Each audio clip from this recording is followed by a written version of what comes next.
a glória de Deus e os pecadores, esse é o tema da mensagem de hoje. Ela se encontra no livro de Abacuque, profeta Abacuque, capítulo 2, versículo 14. Abacuque 2, 14.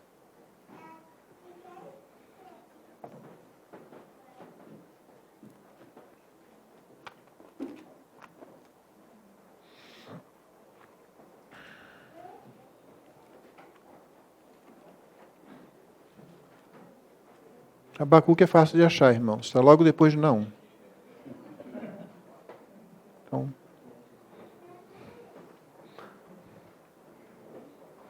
ele não vai dizer a página? Não, não vou dizer não. Não, como eu disse, fica sempre muito fácil.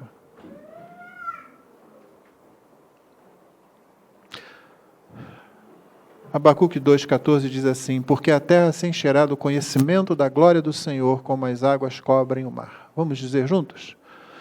Porque a terra se encherá do conhecimento da glória do Senhor, como as águas cobrem o mar. Essa é a palavra do Senhor.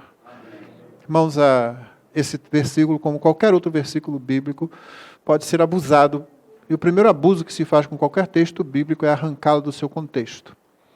E tirar um versículo que está na profecia de Abacuque é um crime ainda maior por causa do peso teológico que esse livro, esse pequeno livro de 3 capítulos tem. O profeta Abacuque, ele foi contemporâneo de Jeremias, Ezequiel, Daniel, Sofonias. Começou a profetizar, talvez um pouquinho antes de Nabucodonosor ter começado as suas conquistas, ainda como comandante do exército de seu pai, antes dele ser rei, imperador na Babilônia.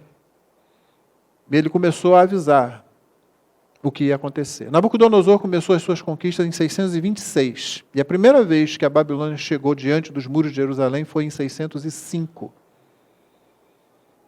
Você lembra que antes de Cristo a gente conta de trás para frente, né? Então, 626, ele começa suas conquistas. A Assíria, o Egito, vai tudo caindo diante do grande império babilônico. Em 605, pela primeira vez, ele chega diante dos portões de Jerusalém. E Abacuque estava já, antes disso, portanto, um pouco antes, provavelmente, ele já estava falando, alertando o povo sobre o que aconteceria. O interessante é que ele está alertando o povo. E aí você vai pensar assim, bom, ele está dizendo o seguinte: preparem-se para enfrentar os babilônios, preparem-se aí para a gente reagir, vamos clamar a Deus para ele mandar esse povo embora, ou para nós os vencermos e tal. Não, ele está fazendo outro tipo de alerta, junto com os demais profetas de sua época. Porque a partir de Jeremias, principalmente, você sabe que Jeremias esteve ali durante todo esse período, finalmente ele foi levado embora, não para a Babilônia, porque o governo babilônico disse para ele: você quer ir com a gente, você será bem-vindo. É claro, Jeremias falava o seguinte: abram os portões e entreguem-se, deixem a Babilônia entrar e entreguem-se, vai ser muito melhor. Isso não era bom para o rei de Israel, Zedequias. Isso não era bom para o exército de Israel. Mas para os inimigos era muito bom. Então você poderia cancelar Jeremias e dizer: é um entreguista. Trabalha para o inimigo.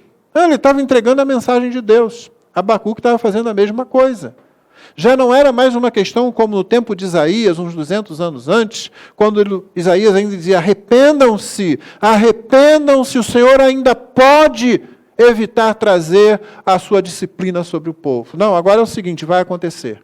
Por isso que Jeremias dizia, amando de Deus: olha, entreguem-se, aceitem a disciplina, vocês serão levados para a Babilônia.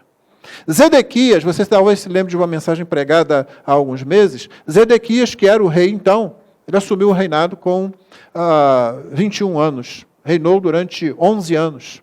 Com os 32 anos ele foi morto pelo rei da Babilônia. Ele era jovem, mas já tinha filhos. Ele ouvia Jeremias. Jeremias falava com ele. E ele ficava assim intrigado, mas ele estava muito preocupado mais com a sua imagem, muito preocupado mais com quem ele era, muito mais preocupado com o que iam fazer com ele. Jeremias disse para ele: olha, se você se render, o povo da Babilônia será misericordioso, o seu próprio povo vai entender isso. Mas ele não quis aceitar isso. Resistiu até o final, foi injusto com Jeremias várias vezes. Finalmente, quando a muralha foi quebrada e a invasão se deu, ele tentou fugir. Durante a noite, ele e seus líderes não conseguiram fugir. Nabucodonosor trouxe ali a Ribla, uma localidade perto onde ele tinha colocado lá o seu acampamento, matou os seus filhos diante dele, para dizer assim, olha, você não vai ter descendente, não.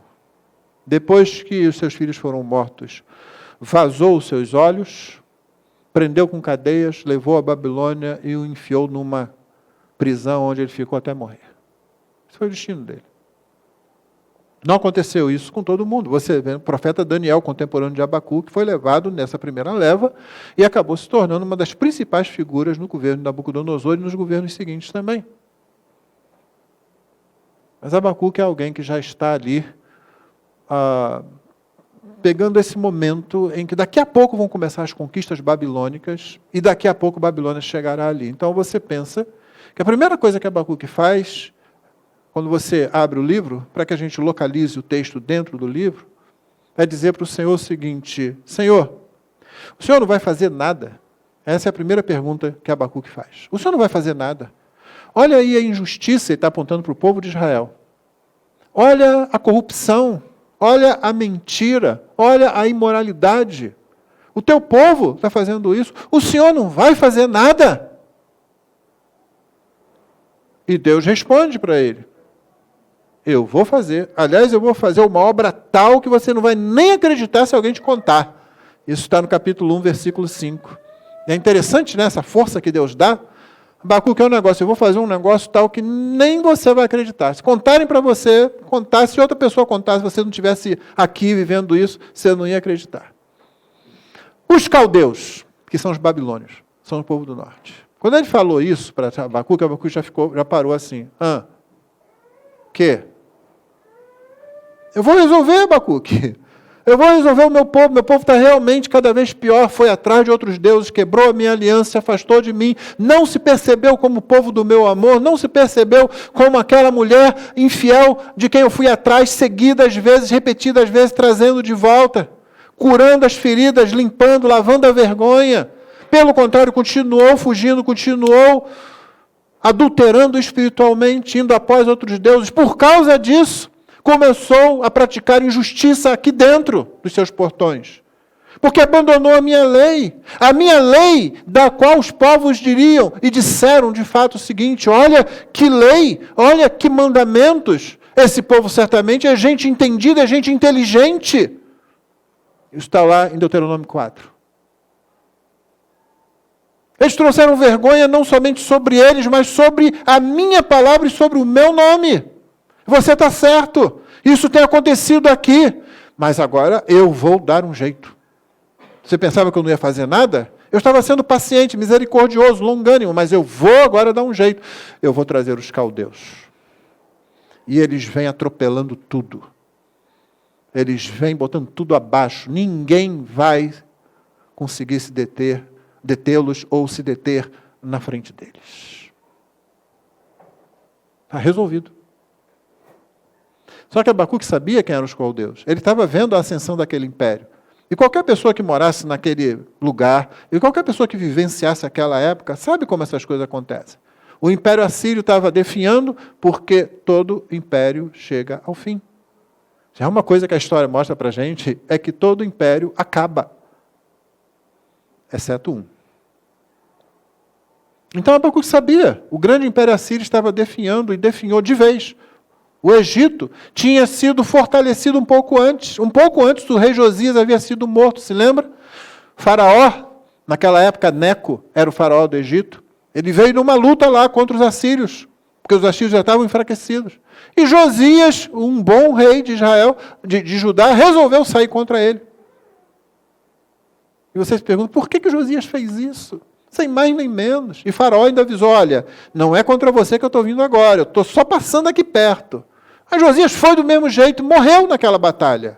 E quando Josias morreu, aconteceu uma coisa. O grande, ou aquela reforma religiosa que ele havia feito, purificando o templo, purificando o culto, trazendo tudo de novo, com seu filho, que começou a reinar em seu lugar, ela acabou. O povo voltou ao pecado. Deus é que está controlando tudo. A gente pergunta, mas por que Josias não reinou mais? Deus sabe exatamente quando ele vai fazer as coisas. Ele disse, é hora de Josias vir para mim. E fez isso utilizando uma atitude de Josias mesmo. Um bom rei, mas que tomou uma decisão sem o mandamento do Senhor e acabou perecendo. E quando ele perece, o povo de Judá, o povo do Reino do Sul, começa a novamente cometer os mesmos erros. Jeremias tinha visto isso acontecer. Talvez Abacuque tivesse visto isso acontecer, ou soubesse, estava bem recente ainda. Ele está vendo. O Egito também vai passar. E, de fato, numa batalha, em Carquemes, Nabucodonosor arrasa. Arrasou com a Síria, arrasou com o Egito, acabou. Agora é Babilônia. E ele vai chegar adiante. E Abacuque deve ter pensado, Deus está realmente levando a sério esse negócio, Deus vai fazer isso mesmo. Problema resolvido. O povo de Deus será disciplinado. O povo de Deus vai aprender a voltar para o caminho que deve voltar. Deus misericordiosamente vai disciplinar o seu povo, porque a pior coisa que Deus poderia fazer com o seu povo é entregá-lo a si mesmo, é deixar, então vivam aí como vocês quiserem, vocês se perderão. E se isso acontecesse, as promessas de Deus seriam quebradas, o Messias não viria e não haveria salvação para ninguém. Só que Deus manteria a sua promessa, manteria o cuidado com o seu povo, mesmo que esse cuidado pudesse ser doloroso. Como de fato foi. Mas o problema está resolvido. A primeira questão de Abacuque foi resolvida. O Senhor não vai fazer nada. Vou fazer sim, vou trazer os caldeus, vou trazer os babilônios. Aí, naturalmente, Abacuque tem outra pergunta, outra questão, outra queixa, como está aí na sua versão, né? A segunda dele. E agora ele está perguntando, depois de ele ter perguntado, o Senhor não vai fazer nada? Agora ele pergunta, o Senhor vai fazer isso? Espera aí, mas é o Senhor, é isso que o Senhor vai fazer? O Senhor pensou bem. Não, tem que fazer alguma coisa mesmo. Nosso povo precisa ser corrigido. Mas os caldeus, logo os caldeus, Abacuque usa expressões do tipo, tu és tão puro de olhos que não podes suportar o mal, nem tolerar a opressão. Por que então toleras os traidores e te calas quando os perversos devoram aqueles que são mais justos do que eles? Ele está comparando babilônios com o povo da aliança, com o povo de Israel. É interessante que antes ele estava dizendo, não, nosso povo é injusto, nosso povo está sendo corrompido e é corrupto, nosso povo está virando idólatra e tal, precisa de uma correção. Deus diz, eu vou trazer. Mas peraí, Senhor, esses aí não, esses são piores do que a gente. Se aqui a gente está titubeando entre o Deus verdadeiro e os falsos, esses aí só então entregue a deuses falsos. Eles não conhecem mais nada.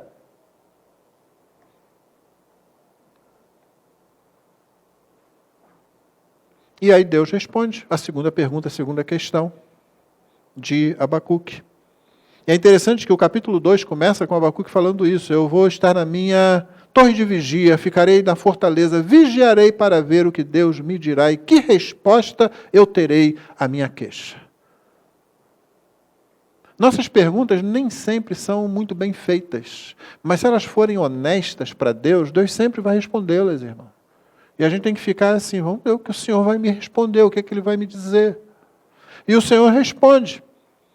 Ele começa com uma frase que é bastante conhecida. Ele diz, olha, eu vou te mostrar numa visão isso, e o que eu te mostrar você pode escrever. Escreve com letras grandes, escreve de modo que aquele que passar correndo seja capaz de ler. Porque ela é séria, porque ela vai acontecer. E o que Deus diz é que Ele vai trazer disciplina sobre Babilônia. Não, Babilônia será também disciplinada no tempo certo, pelo que eles estão fazendo. Porque eu não disse para o rei da Babilônia, olha, tem um serviço para você fazer para mim, não. Eu apenas me afastei, eu apenas tirei os freios, eu apenas deixei de fazer aquilo que eu faço com toda a humanidade, que é colocar freios no pecado. O pecado de vocês é suficiente para destruir vocês. Se eu deixasse vocês sem a minha graça comum, sem aquela graça que atua, mesmo naqueles que não me conhecem, que refreia o pecado que está dentro de vocês, vocês se matariam totalmente. Isso só não acontece porque eu tomo conta do universo que eu criei, do mundo que eu criei e das pessoas que eu criei. Mas às vezes, para juízo, para disciplina, eu me afasto. Às vezes eu libero um pouco. Eu deixo vocês serem vocês. Eu entrego vocês um pouco a vocês mesmos. Eu fiz isso com Nabucodonosor agora, com o pai dele e agora com ele. Deixar ele um pouco solto. Vou deixar ele ser ele, até um determinado ponto. Ele vai ser tanto ele, que daqui a pouco ele vai achar que ele é que fez tudo isso.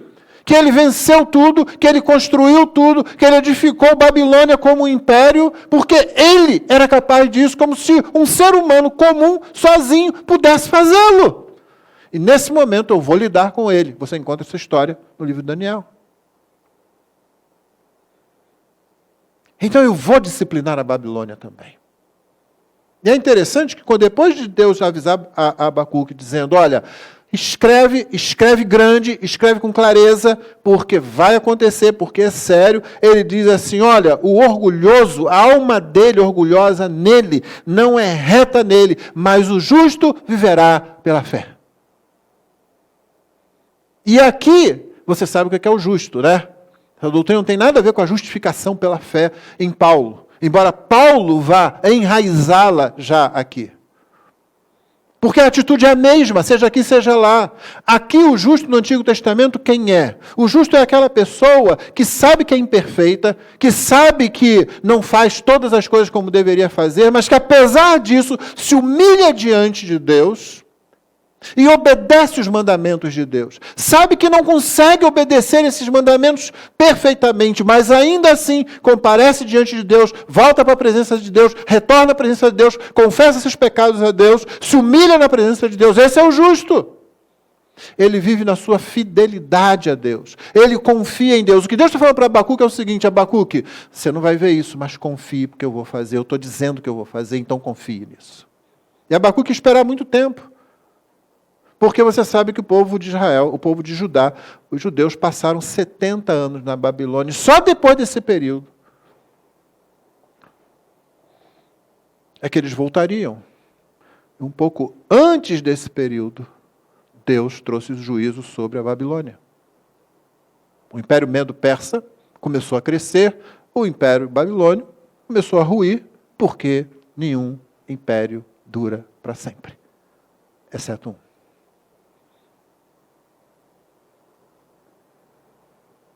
Então Abacuque não vai ver isso.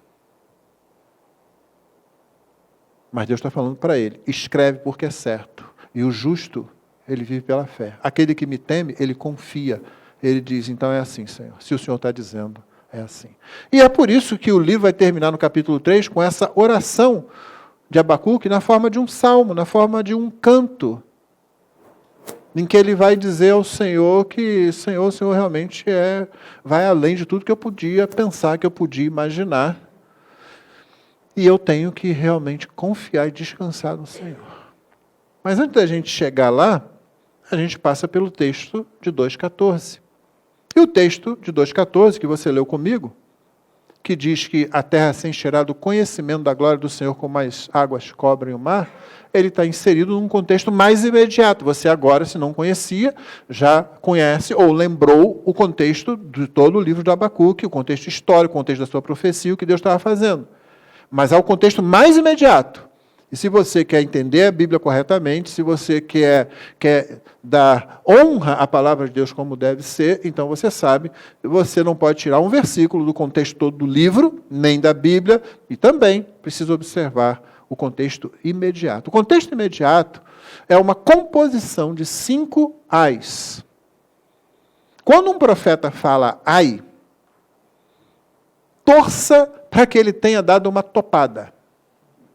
Torça para que ele tenha batido o dedão em alguma coisa. Está falando ai. Porque se ele vier para você e antes do ai, ele disser qualquer coisa que aponte para o fato de que o que ele vai dizer a seguir, começando com o ai, é palavra do Senhor, torça para que você não seja o objetivo dessa profecia.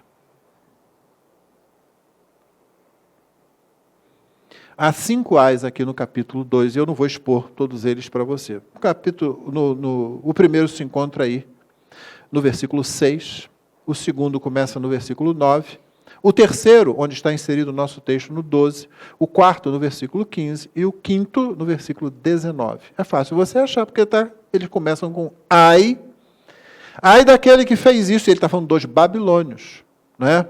Ai dos que eles acumularam bens que eram de outras pessoas, ajuntaram bens mal adquiridos para colocar na casa deles e enfeitar, usar como enfeite.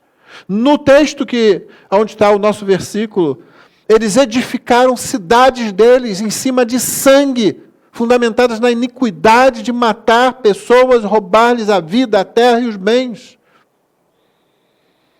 No quarto ai, é ai daquele que dá ao seu companheiro vinho misturado com seu furor. Eu sou mais poderoso, então eu venho com furor e eu derramo a minha ira, a minha raiva e a minha vaidade, a minha soberba sobre esse povo que não vai poder resistir. Ponto. No último, eu finalmente dou a credibilidade disso a imagens de esculturas. Ai daquele que diz a madeira, acorde, que diz a pedra, levante-se. E pergunta, pode o ídolo ensinar alguma coisa? Ele está coberto de ouro e prata, mas no seu interior não há fôlego nenhum. Ai dos idólatras. Esses são os babilônios. Esses ais estão dizendo o seguinte, olha, Deus resolveu fazer justiça. Então Deus faz justiça de 2 formas. Ao modo temporal e ao modo na eternidade. O modo temporal é que mesmo nesse mundo onde tanta injustiça acontece, Deus resolve, vez por outra, que justiça seja feita. E ela é feita, às vezes, quando a gente menos espera. Quando você diz não vai acontecer, acontece. Deus ia fazer justiça com relação ao povo de Babilônia. Na eternidade, Deus fará justiça também. E nenhum ato injusto deixará de ser punido. Então, esses são os ais. E o profeta não deu topada para tristeza dos babilônios. Ele não estava dando nenhuma topada, não era nenhuma dor física. Ele estava dizendo, o Senhor mandou dizer o seguinte, ai de vocês, porque agora eu vou lidar com vocês também. Ele já está antecipando tudo isso para que Abacuque saiba disso e fique com seu coração calmo. Porque ele está dizendo, o Senhor vai fazer isso? Talvez Abacuque estivesse pensando, o Senhor está substituindo o povo da aliança agora por esse povo. Deus está dizendo, não estou fazendo isso não. Eu estou trazendo esse povo e vou usar esse povo como meu chicote. E depois eu vou disciplinar esse povo também. Começando pelo próprio imperador, que eu vou mostrar para ele que não foi ele que fez tudo isso. E você confere essa história, como eu já disse, no livro de Daniel.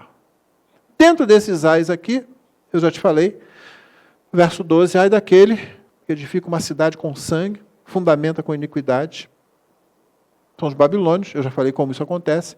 E aí o profeta faz uma pergunta. Será que não é a vontade do Senhor dos Exércitos? Esse é o nome do Senhor, né? Yahvé Shibaot. Esse é um nome interessante. O Senhor dos Exércitos basicamente significa o seguinte. Quando se fala dos exércitos, você não deve pensar em um exército militar, não.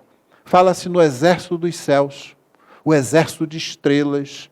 A ideia é que Ele é Senhor de todas as coisas, por mais numerosas que sejam, estejam aonde estiver, é Ele que manda nelas. Elas pertencem a Ele. Ele manda em tudo, Ele organiza tudo, Ele decide tudo que Ele vai fazer com isso, Ele administra isso tudo.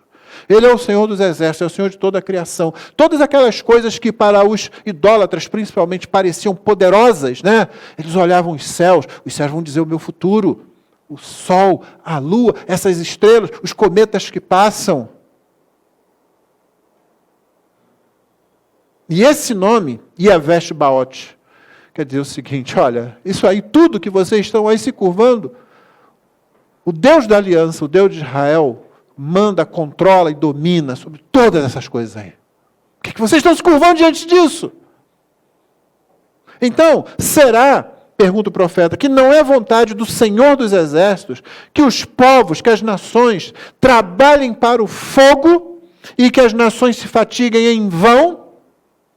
Veja, você está construindo cidades agora. Você está construindo domínios sobre o sangue dos outros, sobre a iniquidade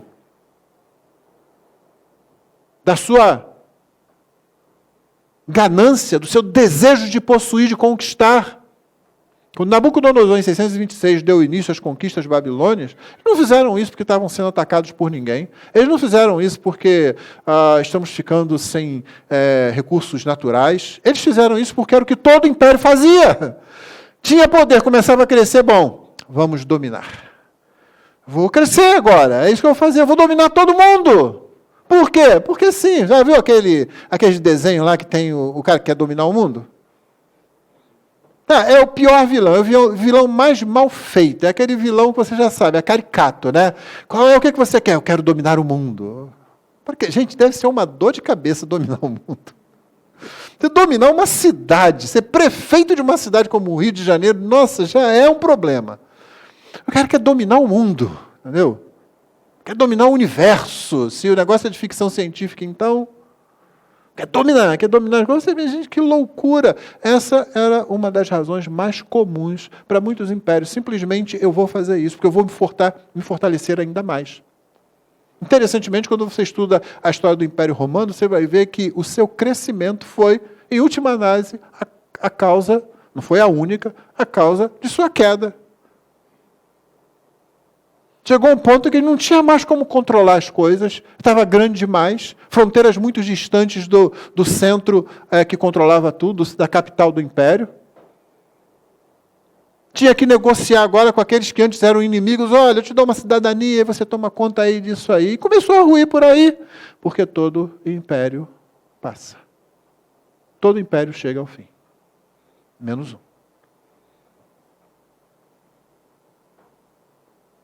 E é isso que o profeta está levantando aqui. Será que Deus não planeja isso mesmo? Que o Senhor dos Exércitos, Ele não é da vontade dEle que os povos trabalhem para o fogo. A ideia aqui é que pegou fogo, acabou. Acabou, virou cinza. Tudo aquilo que você tinha, o seu poder, as cidades que você conquistou, os domínios, acabaram-se. Porque ou elas ou você, um dos dois sempre passa. Seu domínio ou você mesmo. E no caso de Babilônia, o neto de Nabucodonosor viu a morte chegar para ele rapidamente com o Império Medo-Persa. Você lembra daquele sujeito que deu uma grande festa, na verdade uma grande orgia, utilizando-se inclusive dos utensílios do templo, e aparece uma mão que escreve na parede, Mene, Mene, Tekel, Farsim, pesado foste na balança, foste achado em falta. Ai de você. É isso que estava lá. Ai de você. Passa. Então o império continuava lá, mas não era mais ele quem mandava, ele passou. Será a vontade do Senhor dos Exércitos, então, que os povos pensem que estão produzindo alguma coisa e elas vão acabar no fogo? Que as nações se fatiguem em vão? Sim, mesmo Israel, o antigo Egito, o antigo Império Babilônico antes do egípcio, o novo Império Babilônico agora, o Império Assírio, o Império Egito, o Império Grego que veio depois, o Império Macedônio, o Império Romano, Roma, cidade eterna. A ideia não é que a cidade ia ficar lá para sempre, a ideia é que o nosso império nunca vai passar. Onde é que está o Império Romano? As nações constroem, fazem, mas Deus diz assim, não, vai passar tudo. Você sabe o que é que não vai passar? O meu reino. Porque a terra vai se encher do conhecimento da glória do Senhor, como as águas cobrem o mar. Esse é o texto. É aí que está o texto. Em contraste com tudo que vai passar. Em contraste com o Senhor, que é Ele quem controla tudo, Ele diz, vai passar. Não se fie nisso, porque isso não vai durar para sempre. Só um império que dura para sempre. Esse é o meu. E ele se realizará na figura do meu Filho, o Senhor Jesus. Esse é o único que não passa. E a terra, ela vai não se encher das suas casas, do seu domínio, daquilo que você faz. Não importa que imperador seja você, não importa quem seja você, se antigamente ou se agora. Não será a Rússia na guerra que está travando. Não serão as outras potências que se dizem, que dizem contrabalancear a balança internacional. Não, vai passar tudo. Passa. O império do anticristo, próximo ao final dos tempos, vendo com poder, com a eficácia do próprio Satanás, passa. A Bíblia diz que o Senhor Jesus vai desfazê-lo com a sua presença e com o hálito da sua boca. Só isso. Basicamente é o seguinte, Jesus chega, o outro se dissolve. Passa, acaba, mas a terra se encherá do conhecimento da glória do Senhor, como as águas cobrem o mar. Isso permanece, isso fica. E diante de nós, o que é que a gente tem então? Como é que a gente usa isso? Primeiro, você já ouviu, nenhuma injustiça deixará de ser punida. Essa é a primeira lição que você aprende aqui.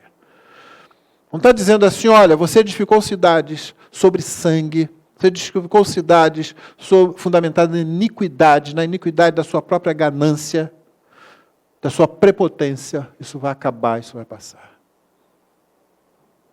E nenhuma injustiça deixará de ser punida. Mesmo aquela que você olha assim, você acha mesmo que o Deus de justiça vai deixar as coisas baratas assim? Como foi resolvido o seu problema de justiça, o meu problema de justiça com Deus? Sem satisfazer a justiça divina, nenhum de nós seria salvo. Deus não deixou isso barato. Para que isso acontecesse, Cristo foi à cruz.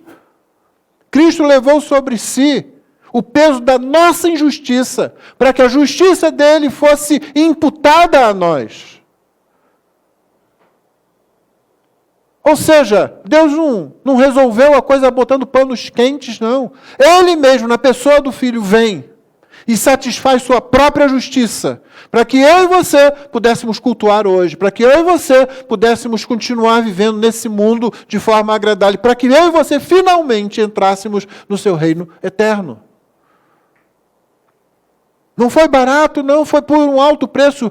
Pedro diz que não foi com prata, com ouro, mas pelo sangue precioso do Senhor Jesus, um preço incalculável. Não foi assim, Deus deu um jeitinho. Cristo teve que morrer na cruz e padecer, teve que gritar desesperado, e nenhum de nós nunca vai gritar isso, Pai, Deus meu, por que me desamparaste? Você nunca vai dizer essa frase. Você pode dizer em algum momento de emoções jogadas para lá, desesperado, ou porque alguém não te ensinou a doutrina, ou você não quis aprender. Aí você nunca vai dizer, por que me desamparaste? Porque Deus nunca desampara você, porque Ele desamparou o Filho dele, para que eu e você nunca fôssemos desamparados. Não tem essa possibilidade. Ele vai dizer assim, você não percebeu o que eu fiz? Eu fiz Paulo escrever lá. Aquele que nem seu próprio filho poupou, antes o entregou por todos nós, como não nos dará juntamente com ele todas as coisas? Toda a justiça, então, será cumprida, porque o Deus que fez isso, disse, os meus eleitos não entrarão no meu reino eterno se a questão da justiça não for resolvida primeiro. Deus resolveu na cruz do Calvário, com Cristo na cruz. Então você acha que alguma injustiça vai passar?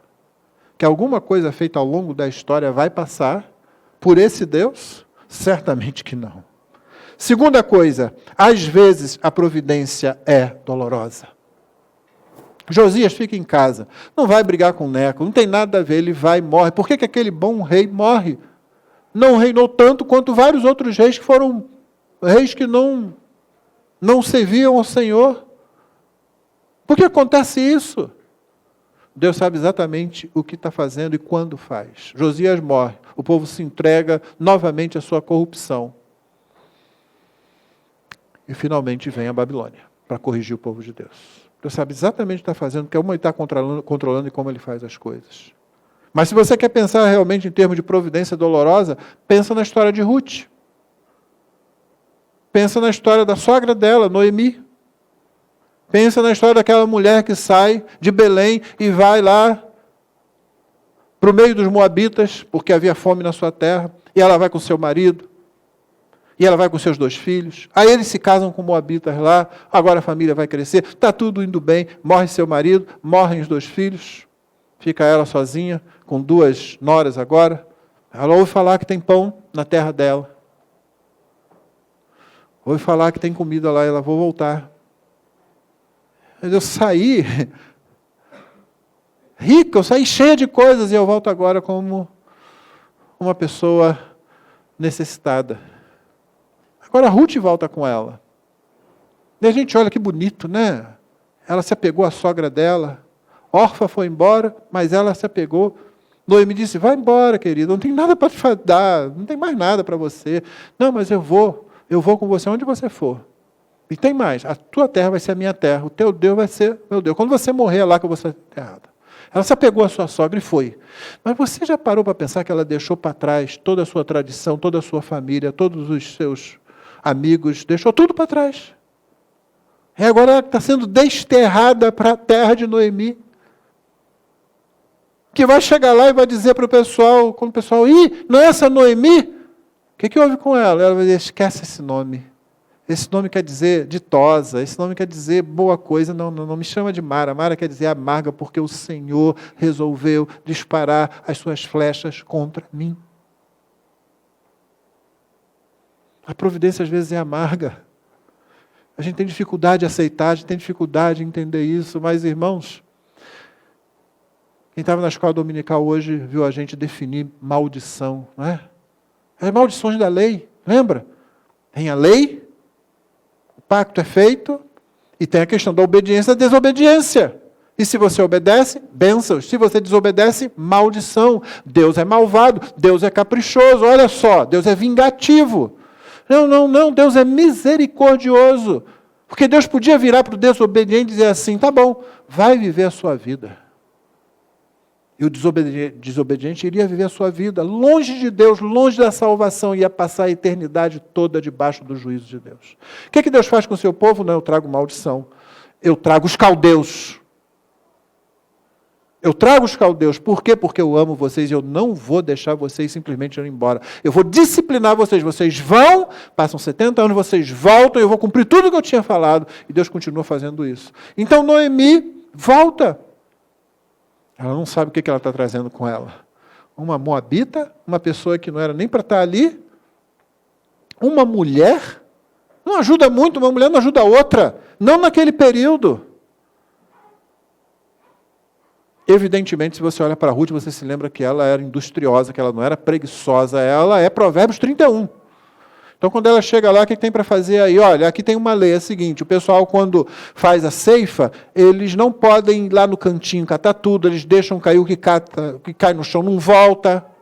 Então, é isso que eu vou fazer, eu posso ir? Pode. Toma cuidado, porque você é estrangeira. Então, tenta ir para um parente nosso ou qualquer coisa assim, se você... Vai lá, toma cuidado. Na instrução ela vai.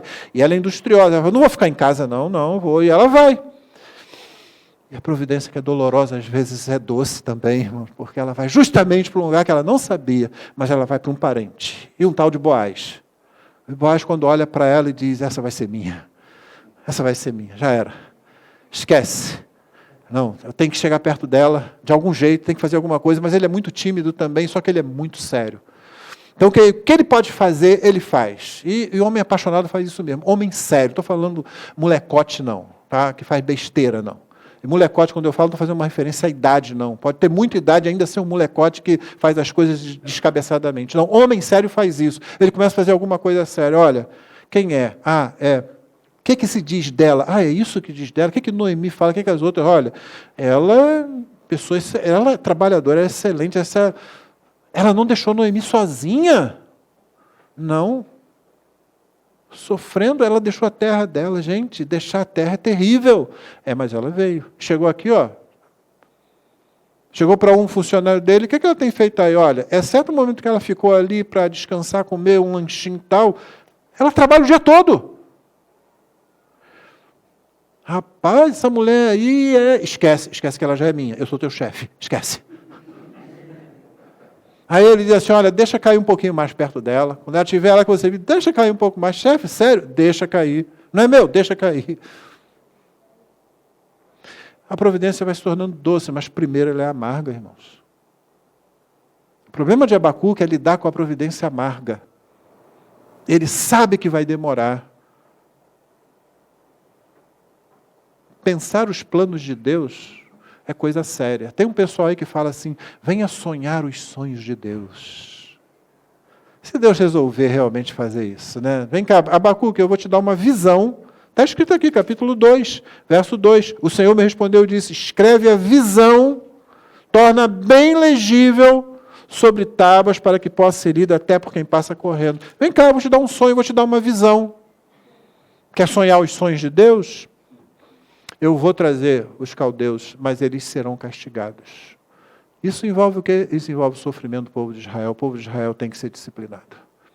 Quanto tempo depois? Vai levar uns 70 anos ainda. Mas o justo vive pela fé. Vive pela sua fidelidade. Ele descansa, ele para, ele confia e diz, o Senhor sabe o que está fazendo. Nós não gostamos da providência dolorosa, irmãos. Você olha a história de Ruth, é bom chegar no final, não é? Boaz, Obed, Jessé, Davi, olha só que legal. Mas antes ela ficou viúva, antes ela saiu da terra dela, antes a sogra dela ficou viúva, perdeu os filhos, antes a sogra dela foi para outra terra e teve que voltar sem nada. Então Deus resolve maravilhosamente aquelas coisas. Mas nós temos que aprender a confiar no Senhor quando a providência é amarga.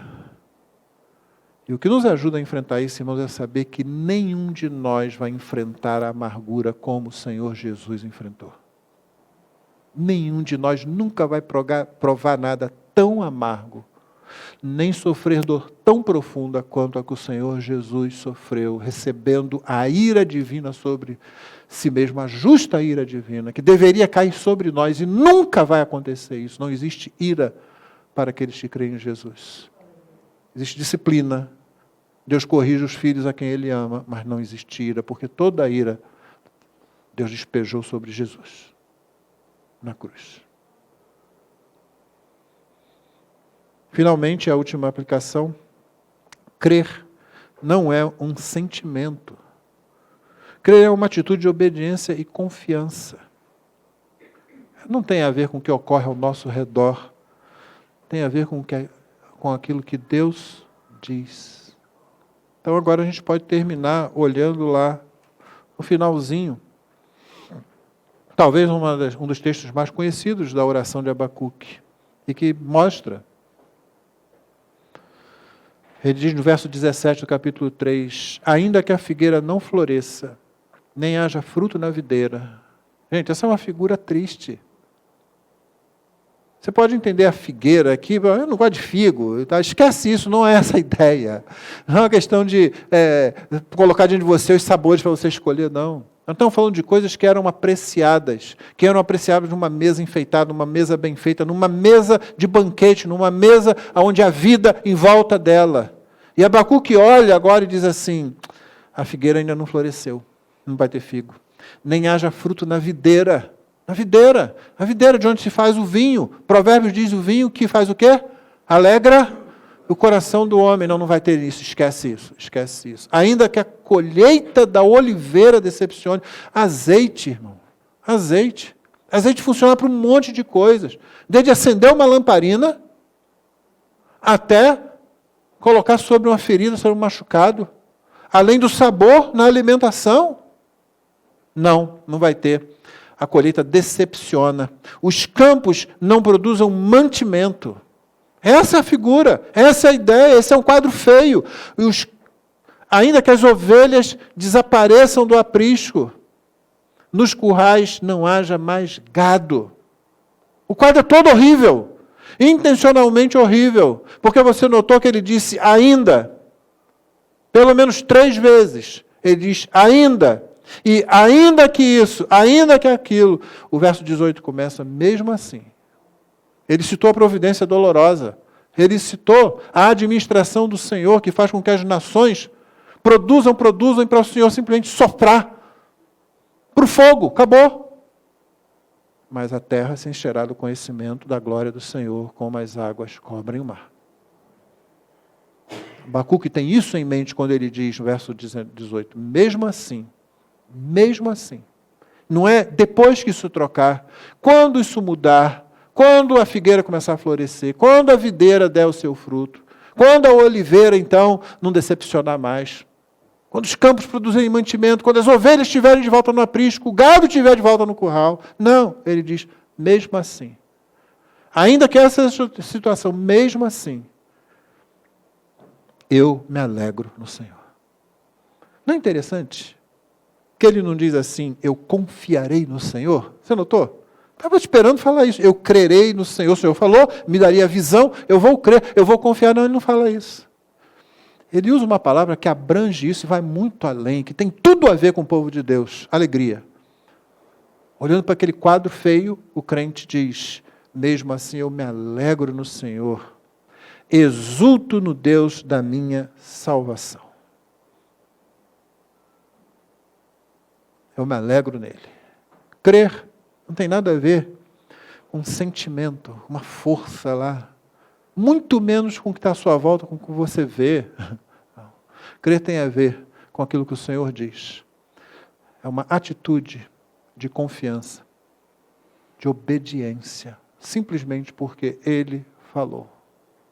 Você tem que confiar nisso para tomar decisões na sua vida. Você tem que confiar nisso para fazer aquelas coisas quando Deus se calou e não disse exatamente o que fazer numa situação, mas você sabe que Ele te deu a glória dEle e o amor ao próximo. O amor a Ele e o amor ao próximo. Você sabe que tem isso para você. Isso é solo duro. Você é rochoso, você pode pisar que não vai afundar. Você pode confiar nele. Se às vezes vai ficar confuso, pergunta para Ele, porque Ele vai responder. E às vezes a resposta vai dizer, olha, o sofrimento virá, mas o sofrimento é um en passant para a alegria, sempre. O que Deus diz para o seu povo é, os meus planos para você nunca param no sofrimento. O sofrimento está ali, mas eles nunca param ali, não. O meu filho passou por ali. Por que o meu filho passou pela cruz? Hebreus dá a resposta. Pela alegria que lhe estava proposta. O Senhor Jesus está vendo a alegria do outro lado. Nós olhamos para a alegria do outro lado. E por isso nós atravessamos nessa jornada que nós estamos. A glória de Deus é interessante em relação aos pecadores, irmãos, porque nós queremos, nós precisamos e ao mesmo tempo fugimos dela. A glória de Deus se revela no governo de Deus que diz assim, eu vou trazer os caldeus. Você diz, não, Senhor, nós não queremos isso. Não, mas a minha glória vai se revelar aí, sim. Só que ela não vai parar aí. Ela vai trazer muito mais para você. Nós queremos, nós precisamos, nós fugimos. Essa é a situação dos pecadores diante da glória de Deus. E aí o que o Senhor faz? O Senhor finalmente traz a sua glória na pessoa de Jesus. E tem um momento na Bíblia, pelo menos, que isso aparece de forma muito clara, muito nítida. A glória em dois momentos, a glória em dois modos. O primeiro modo é a glória que ainda não é tudo, mas ela é resplendente o suficiente para Pedro, Tiago e João ficarem abobalhados sem saber o que dizer. Principalmente Pedro, não é? O texto diz que ele começa a falar. Quando ele vê a glória do Senhor Jesus brilhar ali, no Monte da Transfiguração, e aparecem Moisés e Elias, eles estão conversando. Pedro olha aquilo tudo lá, não foi chamado na conversa, ninguém falou, pediu para falar nada, era para ficar quieto, só olhando. Mas o negócio foi demais que, sabe, quando você tem que fazer alguma coisa, porque senão você acha que vai explodir, que vai desmaiar, que vai acontecer alguma coisa assim. Senhor, é bom que a gente esteja aqui, a gente vai fazer uma cabana, um altar para o Senhor, outro para ele, outro para... E ele está falando ainda como vem a voz do céu que diz assim, esse é meu filho amado, em quem me compraz, ouçam a ele. E aí Pedro cai por terra, tudo desaparece. Depois quem está lá? É a glória no segundo momento. A glória ainda está ali. Você pensa que foi embora? Qualquer um que olhasse para o rosto de Jesus saberia que a glória ainda estava ali. Eles andavam perto de Jesus por causa disso. Foi difícil se afastarem de Jesus, mesmo no momento da crucificação. Eles fugiram, se afastaram, mas voltaram, não voltaram? No caminho de Emaús, a glória estava lá. E embora eles não conseguissem identificar aquilo diretamente, não nos ardia o coração quando a gente estava com ele conversando no caminho? Como é que você não viu isso? Você também não viu? Imagina a conversa dos dois? Porque a glória estava ali, porque a glória está aqui, irmãos. Ela não nos consome. Ela não sai brilhando aqui, mas ela está aqui, porque o Espírito de Deus está aqui. É o Espírito de Deus que traz Cristo para cá, e o Espírito de Deus habita em cada um de nós. Nós precisamos dessa glória. Quando nós nos chegamos a ela, somos confrontados, nós queremos fugir. Fuja para o doce campo, o doce lugar da humilhação. É a única coisa que você pode fazer. A gente foge da glória de Deus hoje, quando ela surge na palavra, quando ela confronta a gente. É isso que a gente faz, a gente não quer ouvir, a gente quer sair fora. O melhor que você faz é dizer, não, eu vou ficar aqui mesmo. Mas eu vou fazer igual Moisés, quando ele viu a glória de Deus naquela sarça ardente. Eu vou tirar as sandálias, eu vou ficar aqui em atitude humilde diante do Senhor. Então, você não precisa tirar os sapatos dos seus pés, não, mas o seu coração tem que estar ajoelhado diante do Senhor. Quando o Senhor confronta você com o pecado, quando o Senhor aponta o caminho de crescimento, isso precisa acontecer. Que a glória do Senhor vai, finalmente, cobrir toda a terra. O conhecimento dessa glória vai cobrir toda a terra. Nós seremos parte disso. Porque nós conhecemos o Senhor. Porque Ele se deu a conhecer a nós, na pessoa maravilhosa do nosso Senhor Jesus Cristo. Que o Senhor nos abençoe.